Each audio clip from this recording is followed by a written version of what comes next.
welcome to another episode of Recruiters with No Limits, always live and never scripted, here with my sidekick and co-host, Johnny Ruffini. My man, Johnny. Good afternoon, Richard. How are you, man? Happy Wednesday. Hey, cheers to you too, man. And guess what? Today is Oh Canada Day, I want to say, right, man? We got some amazing guests right on there today. Are you ready for it, Johnny? Absolutely. Always good to go international. This is great. So this girl, Julie, she has a lot of talents. First, Bill Recruitment. Of course, she works there. She's a wine connoisseur. Julie, show your wine real quick. We got wine today for the show. I'm just going to let you know before we wrap this up, there's something hidden in this wine. I won't tell you what it is. And then John's got his energy drink, I'm sure. Well, hey, Julie, welcome to the show. It's a canister and you don't know what's inside. Oh. Hey, Julie, just let you know, by 20 minutes into the show, if he gets more fired up, you know there's something there with a little octane, right? Well, hey, Julie, welcome to the show, dear. So just give us a 2-minute tour of who you are, and then we'll jump into it.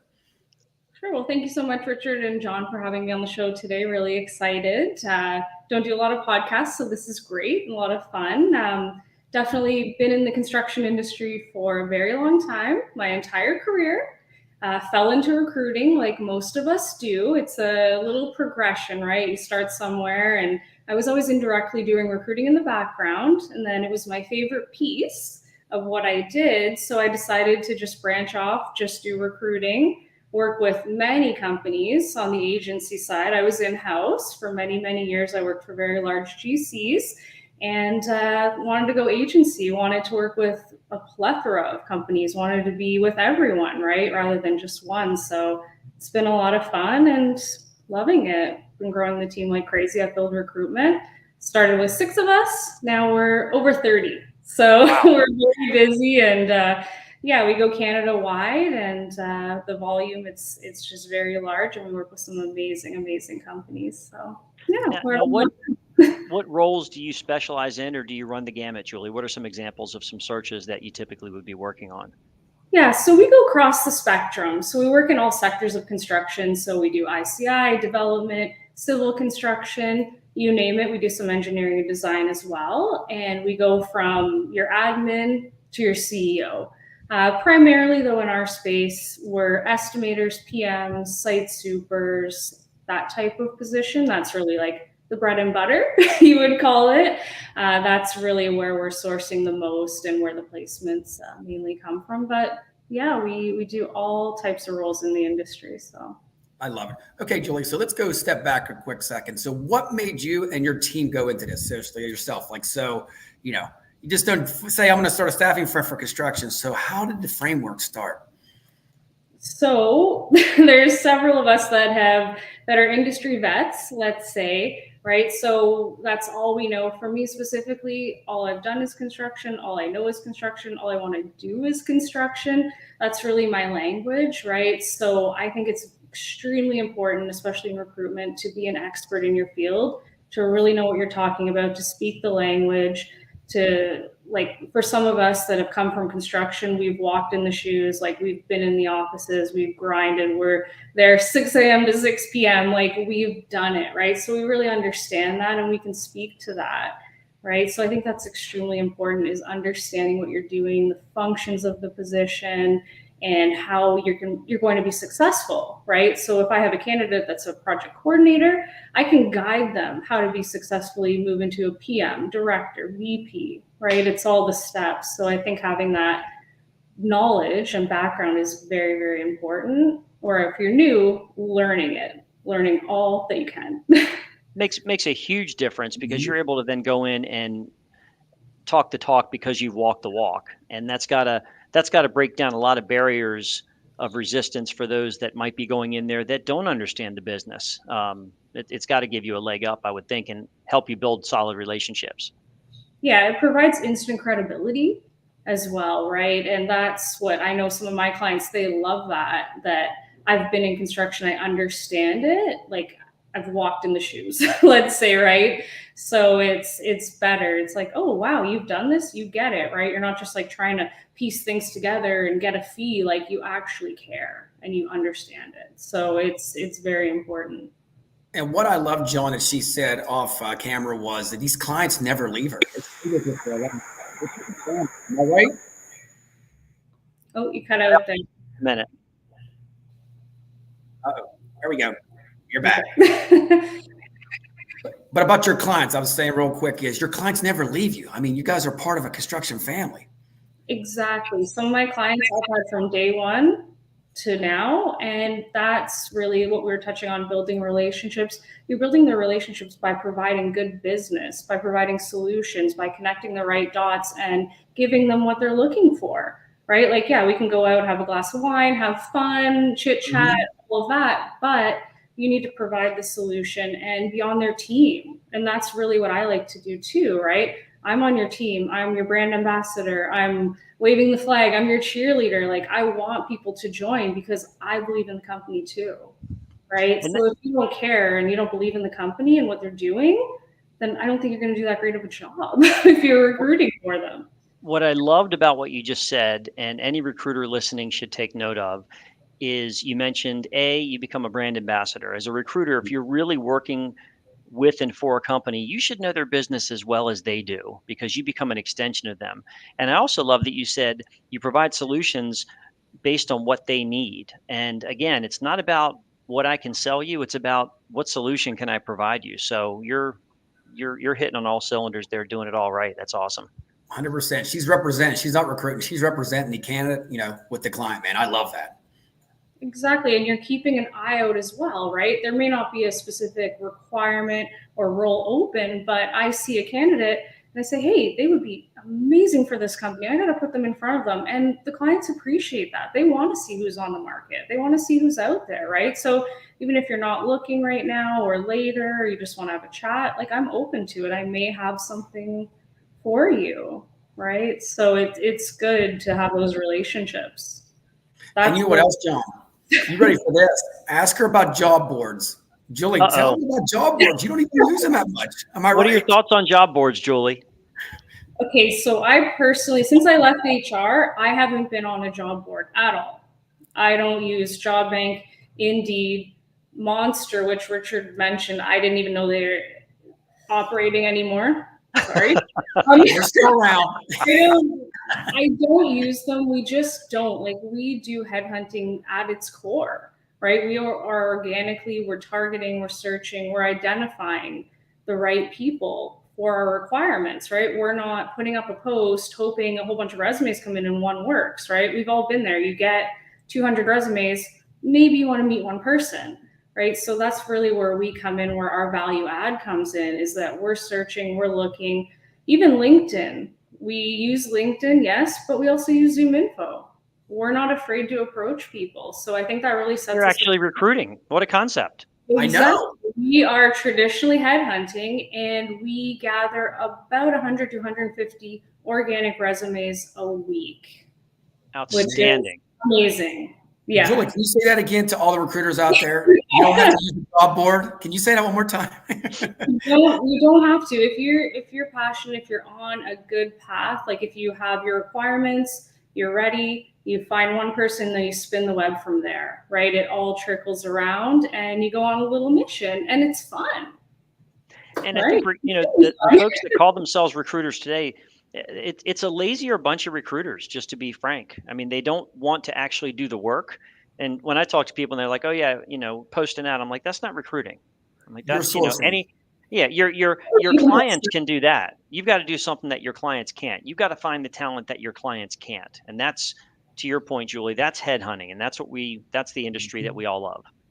Exactly. They're posting, they are receiving the resumes. Then they're calling us and saying, hey, Julie, I don't see one resume I like who do you have?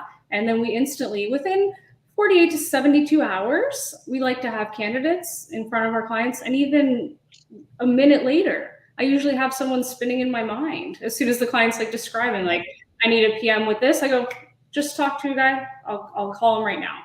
We're really intuitive with that process, right? And you have to be, you got to be on the ball. I remember candidates I spoke to 3 years ago because you just have to always listen to the details, listen, read, write things down. Simple. So what are the hot like positions now in Canada, like for construction? Is there some ones that are just popping out right now? So in terms of construction, we're always going to need site supervisors. We're always going to need PMs, project managers. We're always going to need estimators, right? So we do as well, like a lot of director, VP roles. They come up not as often, right? PMs you're going to see every day. Everyone needs a PM every day. A VP, a director comes up every few months. So those are a little harder to fill, or a longer search if you're in that position looking, right? But I would say, yeah, the number one position is probably site super, right? Because they're the ones, boots on the ground, they're performing the work. They're there every day, sun up to sundown. They're really managing the job at a high level. So really capable.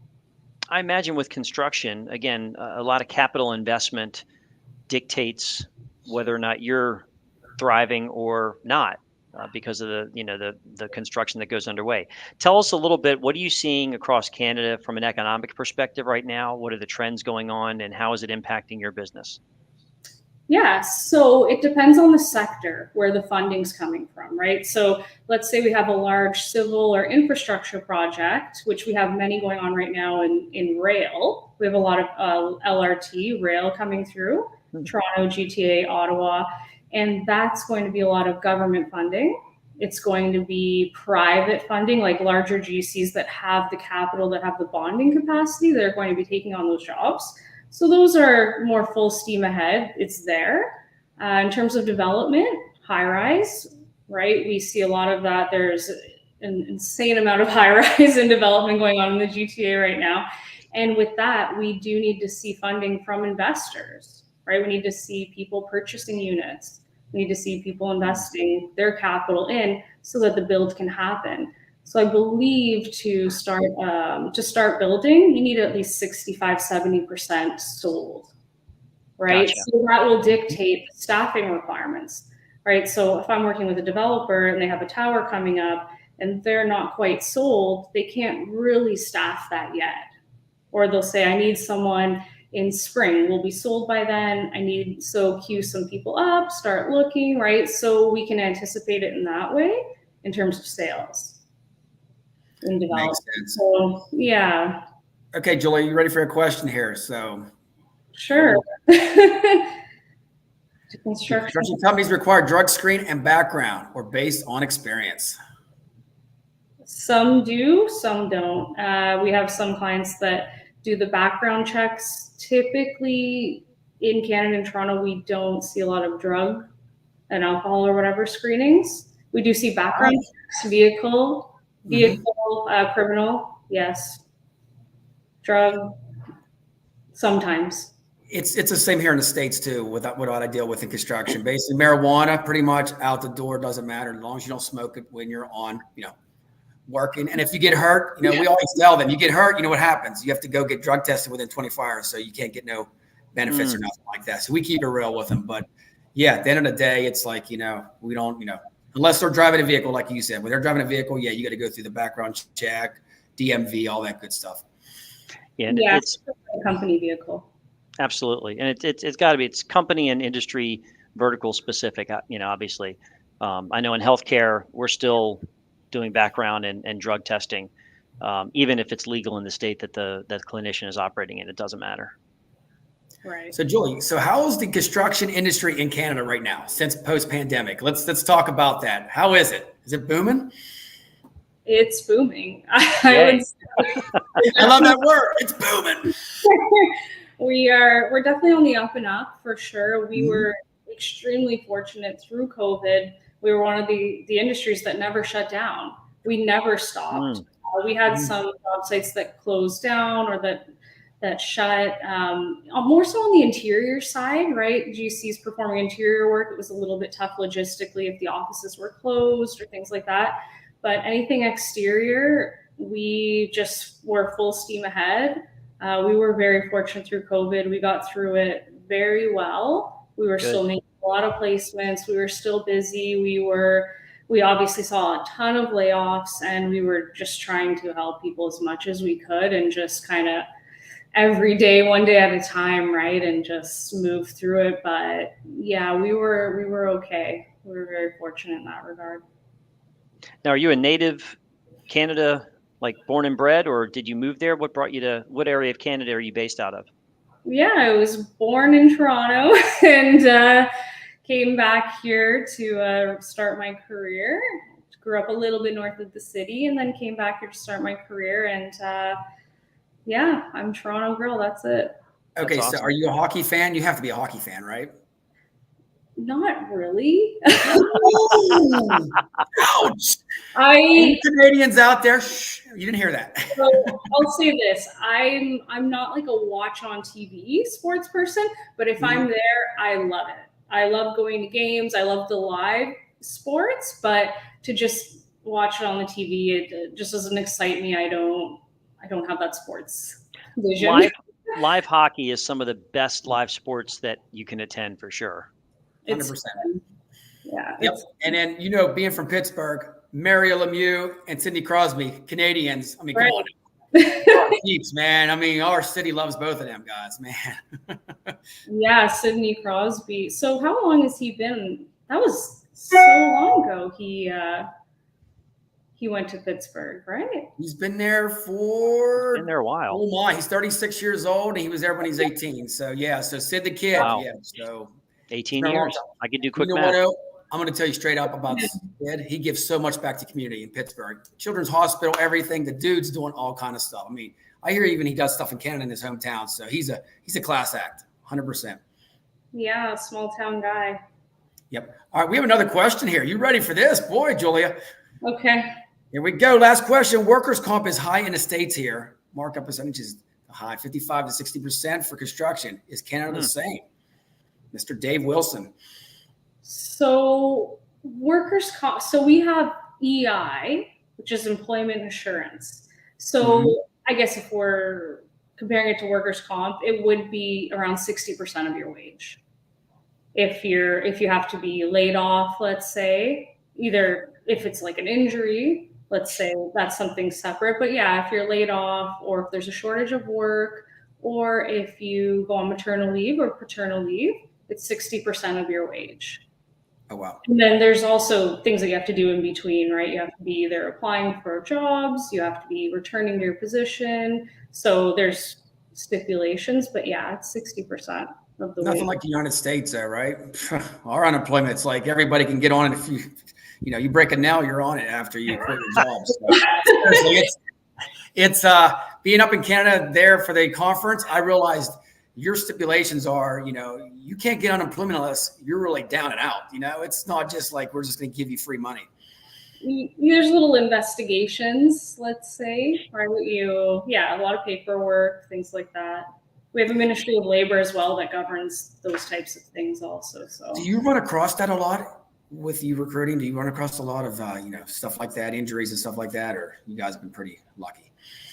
Not so much. On the GC side, yeah, we would see it time to time, and then the Ministry of Labor comes in and takes care of that and governs it accordingly. But in terms of recruitment, we don't really get involved in that because we are a permanent placement firm, right? So once the placement's complete, the candidate is now with the client and no longer with us, right? So we hear about things, but we don't get involved on that level. No. So you said the boom in Toronto. I got to ask you, is it residential? Is it commercial? What's going on up there in Toronto? Because I've only been there one time through the airport, and that was it. I got to see the city in the airplane. I got to go back because I lived in New York City, and they said Toronto is like New York City, like a smaller version. Somewhat. I love New York City. Toronto, maybe a little. It's a different vibe, right? New York is very open, free. Different types of personalities. Toronto, we're a little bit more closed off, let's say, a little bit more conservative. But in terms of construction, residential is definitely booming.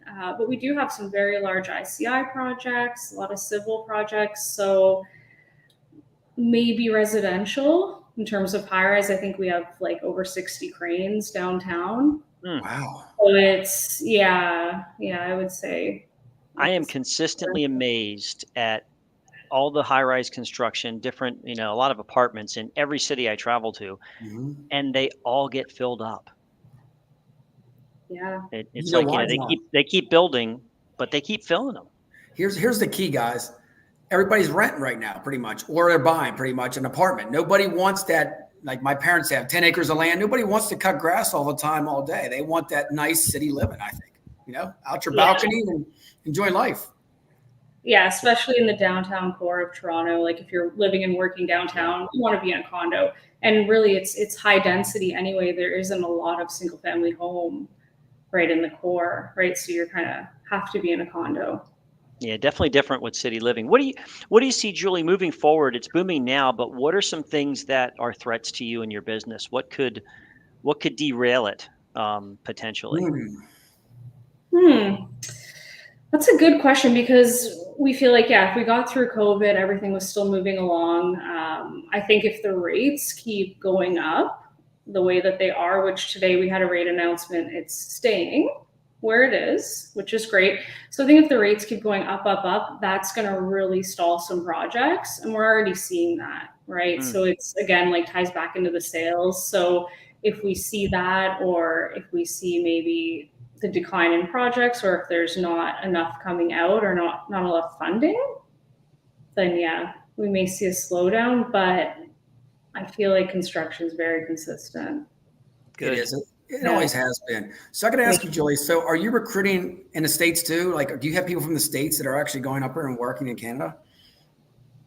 We do and we don't. Like, I do have people approach me from the US or other countries. It's difficult, right? Because of the visas, you're going to need these different permits to work here. So for recruiters to get involved, it's really tough. It's better to go with the company direct. So that's my advice that I give, is say, hey, target these companies that you like in your sector, in your niche, and get them to sponsor you direct. Because through a recruiter, like, we can do it. I can refer you to employment lawyers, that kind of thing, but it's really tough. Yeah. Now, your company, I'm sorry, John, is your company, real quick, is it just Toronto, or are you guys across the whole country pretty much working? So we're Canada-wide. We go Canada-wide. We do have some large GCs that we work with that have requirements in different provinces. Yeah, so we work all across the country. Yeah. And are you and your staff, are you remote? Are you brick and mortar? Are you a little both? We're both. So we were set up from day one, completely remote. This was even before COVID. We wanted to have that remote working style. So if you did choose to go in the office, you want to work at home, you want to work anywhere in the world, you can set up, right? It's really up to you. So we wanted to have that and maintain that, like, free kind of working space, right? So we do have some that love going to the office. They're there every day. Me, I love going to the office too, but working from home depends on the lifestyle, right? So, and what you're doing. And we think it's really nice to have that freedom and not have all the red tape on people. And we see that they're more successful, right? When they're running their own lifestyle and program. So yeah, we're open, we're totally remote and in office. That's awesome. I love that, John. You know, that lifestyle thing, you can come to the office, you don't have to, it's not required. You could be hybrid a little bit. You want to go in and communicate with some people, have some coffee in the office. It's a win-win. It really is. It's great for recruiting talent these days. And quite frankly, talent's looking for that flexibility. And they've got to understand, though. Yeah, you guys are making me jealous. That's her first glass. I was going to say, Julie, the whole time you said you're going to sip wine with me the whole time. I'm drinking like I'm and I got another podcast after this, and you're like, what blend are you enjoying today, Julie? Only Wednesday, Richard. So this is actually one of my go-tos that I just keep a few bottles in my cellar. It's Zach Brown, Z. Alexander Brown, Uncaged. Wow. California. So you know the singer, Zach Brown? Yeah. So he goes in the water. Zach Brown's my man. I did not know he had a so he has a winery. It's really nice. That's why I call it a go-to, because you can just open it up. It's pretty full, nice to sip. Good color. And I love this, John. We got to talk about this. She does wine reviews on social media. I see her all the time. She comes out, she does a presentation. It's incredible. Love that. About Julie and the wine. I mean, I love that part about you. Yeah. So I guess I don't know how much of a connoisseur I am. I don't know everything. I'm just kind of not a fake it till you make it, but I'm going along and just like intuitively how I feel about the wine. Maybe it's right, maybe it's wrong, but I do like to enjoy wines. So we are a little bit off the wall, let's say, with our marketing. Again, we're very free, we're very open, and we want to make LinkedIn a little more fun. Let's say, right? So the wine reviews came. My colleague Chris, he does an espresso review, and his are usually like live on scene, which are really cool and really fun, just all different cafes around Toronto. Love So that.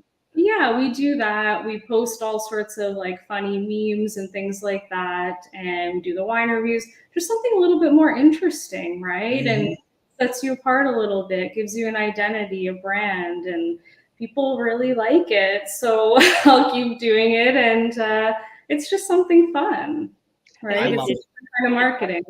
I love it because it shows a little bit of your other side, makes you more authentic, makes you real. You're a person. You're not just this, okay, I'm just a recruiter. You've got, other interests. And, I think in today's day and age, that authenticity and that genuineness is really important for people to see. Keep it real. Extremely That's what it's important. all about.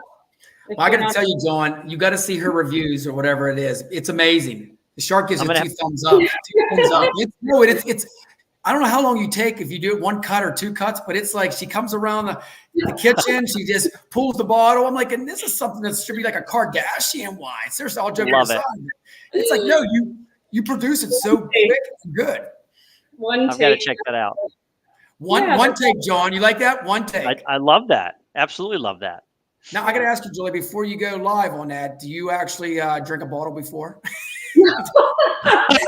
No, I'll maybe try a little bit, like a sip, see my little thoughts, right? And then that's it, really. One take, no script. I think, like John touched on, you have to be your authentic self. Like if you're scripting and doing all this content that's scripted, it's just not as fun, and it becomes a job. Like for me, doing content is fun. Like we love doing TikToks. I love that. Like those kind of things. It's just different. It's fun. Like you don't have to be boring, right? You don't have to have all these rules, and you want to be your authentic self. And people all the time, they say, I feel like I know you. And I'm like, that's amazing. Like it's great. So here I am. I love it. Johnny, any final thoughts, brother? Final thoughts. What I like is that, the reason, Julie is standing the test of time and her firm is doing really well. It sounds like, as a company, they've created a really good environment that is easy to succeed and very focused on building relationships and providing solutions to their clients and delivering talent that their clients can't find on their own. And again, for all the recruiters out there, that's really what it's all about. So kudos to you guys for really practicing what recruiters should be practicing, and that is, that true headhunting. It's 100%. Somewhat of a lost art, and those who can do it are going to have success for years to come. So continued success to you, and I hope the boom keeps going. The boom. Thank you so much. Julie, any final thoughts, Julie? Come on, throw something out there for us. Yeah, so touching on what John said, like it is traditional recruiting. That's what we want to do. We want to make the right connections, the right clients, the right candidates. We want to make it make sense, right? And not just throw a whole bunch of people at you and hope you hire one. Like I want to send you 1-2 really good candidates and you're hiring, right? So that's really the relationships that I want to have and we want to establish as a group, right? So yeah, we want to just continue doing that and all the success with especially with the young recruiters. They're very ambitious and they want to learn. They want to grow. They want to learn. They're on the phones and buzzing. It's really fun. It's great to see. It's 100% energetic. Well, thank you so much for coming on the show. I mean, I enjoyed it. Okay, guys, you ready for this? I don't know if you caught this or not, but my wine glass has a shark in it. Of course it does. See it, Johnny? Yes, I do. Oh, baby. Always about entertaining. But what I love about you, Julie, and your team is, you know what? You guys are keeping it real. We talked off stage and all that stuff. Every time I have a conversation with her, John, she's high energy. She loves life, but she also cares about people. And that's what all three of us are about, caring about each other. Who cares about the money? At the end of the day, that comes on the backside. It's about enjoying life and making an impact with the people we deal with every day. And I love what you're doing in Canada. Old Toronto, I got to come up to Toronto, seriously, sometime. If I do, Julie, we'll have to all catch up, all of us, your team, and have a blast, 100%. You can go up there and have some wine. Oh, Well, wine and food, baby. Feed me, and we'll be good to go. Well, hey, Julie, like again said, thank you so much. You're doing a boom in the construction industry. I'm excited to hear more about it. Keep up the wine reviews. And Johnny, I will see you in a couple of weeks in another episode, brother. Yes, you will. Julie, thanks for being here. Really enjoyed talking with you. Take care, everybody. We'll see you next time. Okay.